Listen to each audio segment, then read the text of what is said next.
Okay, here's the third acid-base video now. So again, the first one started with a basic introduction to acids and bases. The second one, I covered some random topics, including weak bases and some of these other energy topics. This last video is going to cover pH, which is something that is a term you hear a lot, and essentially I'm going to talk a little bit about water-based acids versus other acids. Okay, actually I'm going to do that one first. So in all the examples that I've shown, water was the solutions that we were talking about that were either acidic or basic were based on water. That's not an absolute hard requirement.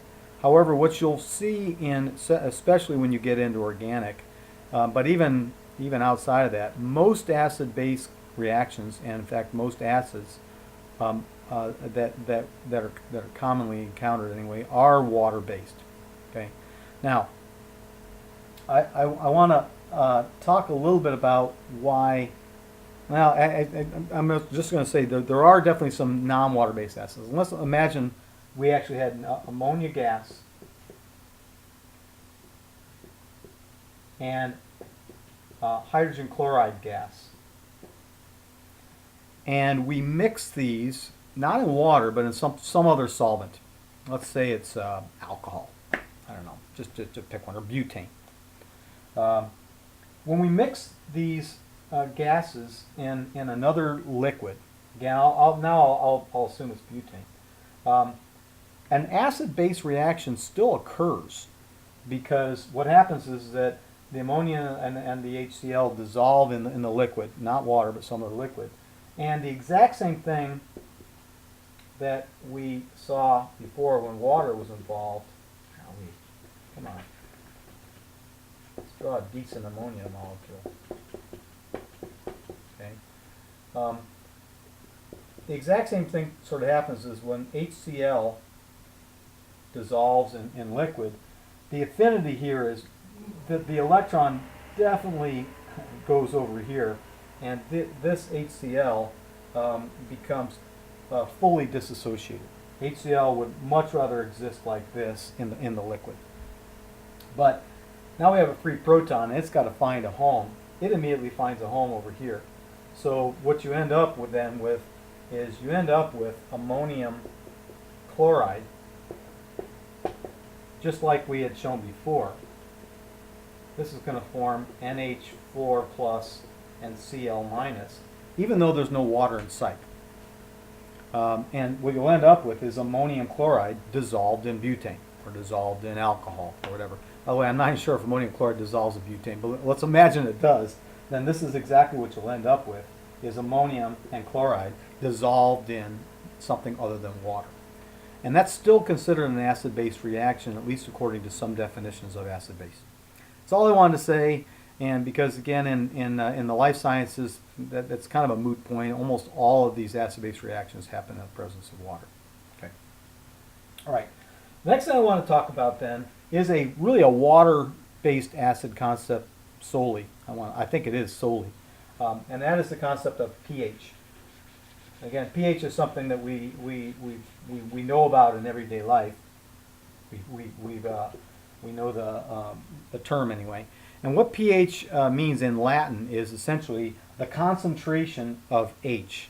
And again, remember, an acid is kind of synonymous with the concentration of 3 H pluses, and that's what pH is talking about: is how much H plus do we have freely dissolved in this water-based solution.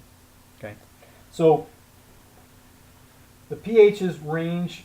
Well, let's see. I'll talk about ranges in a second.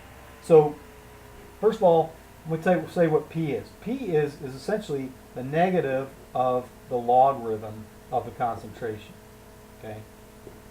So, pH means the negative of the log of concentration of H plus. Okay. So let's look at what that means. So we'll leave that up here.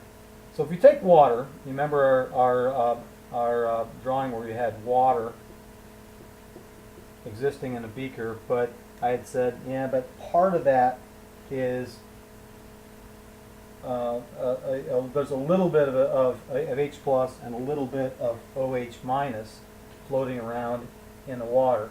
It's mostly just water molecules, but it does have a little bit of this floating around. Okay.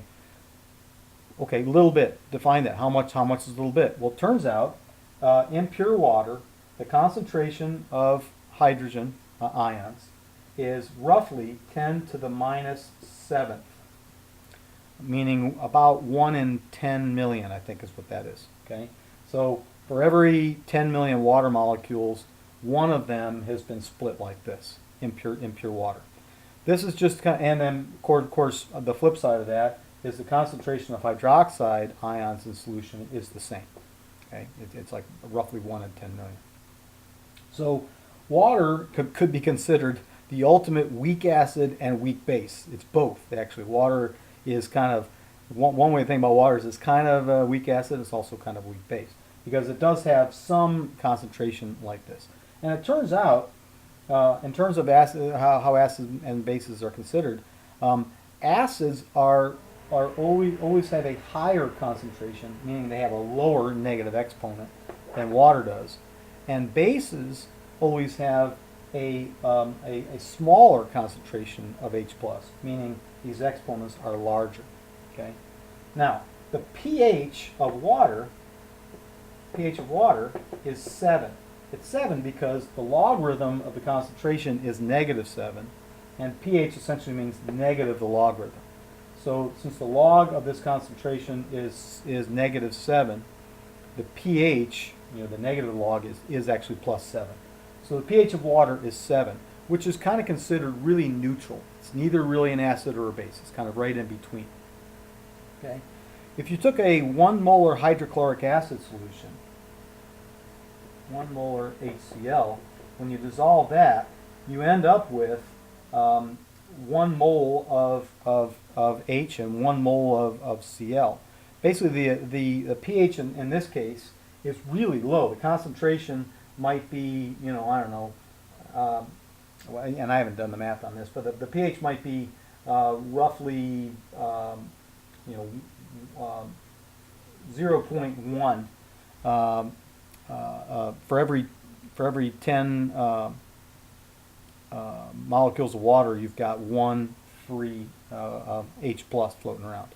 Okay, in that case, the concentration, 8.1 of course is 10 to the -1. So the pH of that HCl solution, pH of HCl, of strong HCl, would be 1. So a pH of 1 is a sign of a really strong acid.